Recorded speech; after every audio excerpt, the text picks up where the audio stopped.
Hey, hello once again, and this is John May back with another week of Let's Talk. And I tell you, I mentioned on last week that this was Black History Month, and we did interview two black men, one owning a business and one involved in a business.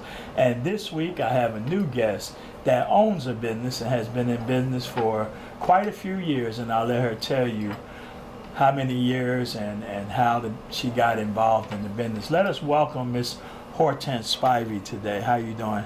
I'm doing fine, Reverend. And you are the owner of Hortense and Mills Memorial Funeral Home. Memorial Funeral Home. Yes. And we're glad to have you here today, and I'm glad you took time out to come and be my first black female that has owned her own business. And you know, I was telling them last week, it's been many years ago you couldn't own your own business, and you know, you either was helping and you didn't get paid for helping. We talk about years of history. So I looked, and I've been a follower of yours for many years. So I'm here today to let our community, our area know that we do have black females that are owning in business. So tell them a little bit, tell them who you are, tell them how you got involved in this, how many years, just give them the information. You know, and you're good on history, so you would make them, you know, you want to talk about before and now. Well, Reverend, I was born and raised in a family of funeral directors. We go back 4 generations. The first funeral home in our family just celebrated 100 years. There was about 13 funeral directors in our family over those 100 years. I believe there's about 5 funeral directors now within the family. My uncle now is 93 years old. He's an active funeral director in Gainesville, Florida, in one of the funeral homes. The other funeral home in Gainesville, Florida, where I was raised in, and the one that just celebrated the 100 years, is run by his grandson, who is 78 years old. Then we have 3 other funeral directors who are now active, and that's how I got in the business. I graduated from Miami-Dade Junior College in 1972. I lived in Miami, and the mentor I had there was Victor J. Bain, and he taught me the art of funeral service. I've been a funeral director in this area for 40 years. 22 years I worked with Samuel Gaines, and I've been in this funeral home since 2000. I've been here since 2000. We're a small funeral home. I'm a hands-on funeral director. I'm not a politician, I'm not a socialite. I do funeral service 24 hours a day, 7 days a week. You can find me in this funeral home every day of the week. And that's a true fact, because every time I turn around, I look, the vehicle's over here and you are in here. I'm here. Why did you choose Gifford to come to? When I started working in Fort Pierce with Mr. Gaines, he would always send me to Gifford because the other funeral directors didn't want to come up here. I was new. I went where I was told to go. And I fell in love with Gifford. And they fell in love with me. The majority of the people, they helped me to raise my son. They did a lot of things for me. I'm so grateful for the people here. And I just try to do everything that I can do for those here. I'm interested in children. I'm interested in the homeless. I'm interested in those persons who are on drugs and alcohol. I worked in Indian River County Jail as a forensic counselor for 15 years. I met a lot of people, and I see them on the street. I still counsel. I still go into people's homes. They still call me. And that's why I like Gifford. And how many years have you been here in Gifford with your business? With my business, I've been here since 2000. 2000. That's 18 years you've been here? In this business? Yes. And you've been a great help, not only as a funeral director, but you play a part in many other things, that activities that go on in this Indian River County when it comes to children and people being counseled, as you mentioned, people on drugs. Now, so you do more than just being a director for the funeral home. Oh yes, I do.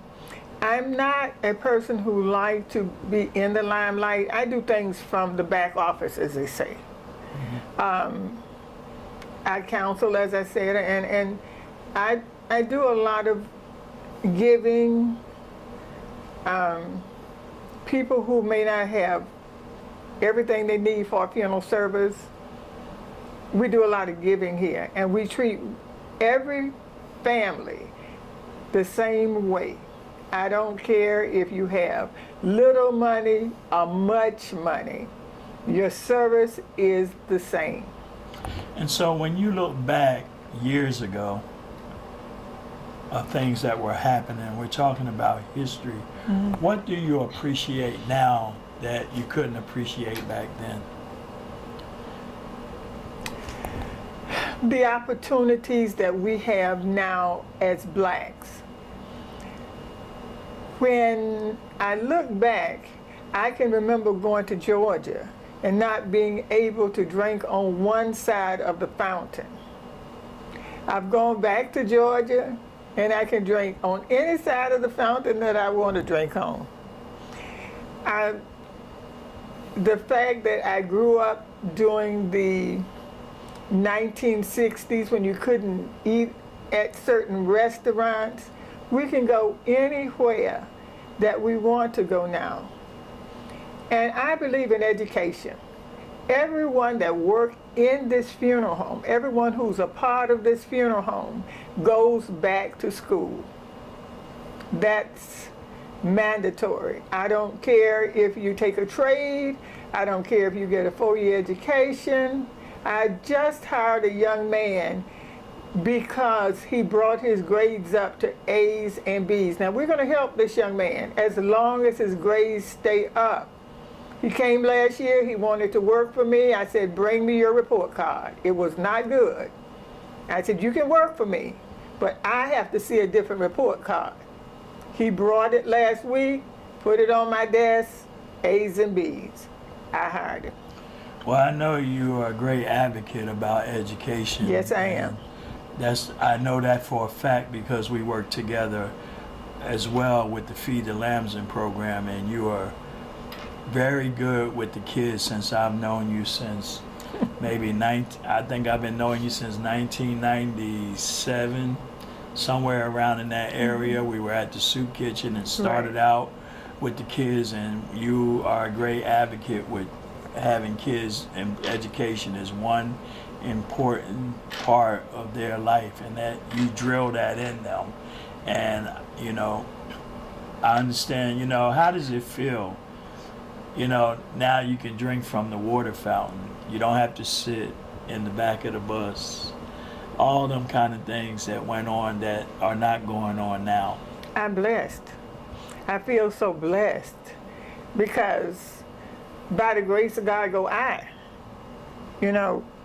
There are things that I can do now that my mother or my grandmother couldn't have done. I could have been back in that era.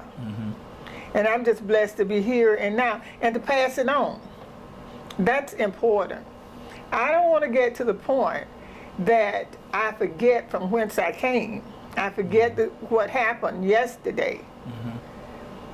I want the children to know, because you can't go forward until you know where you're coming from.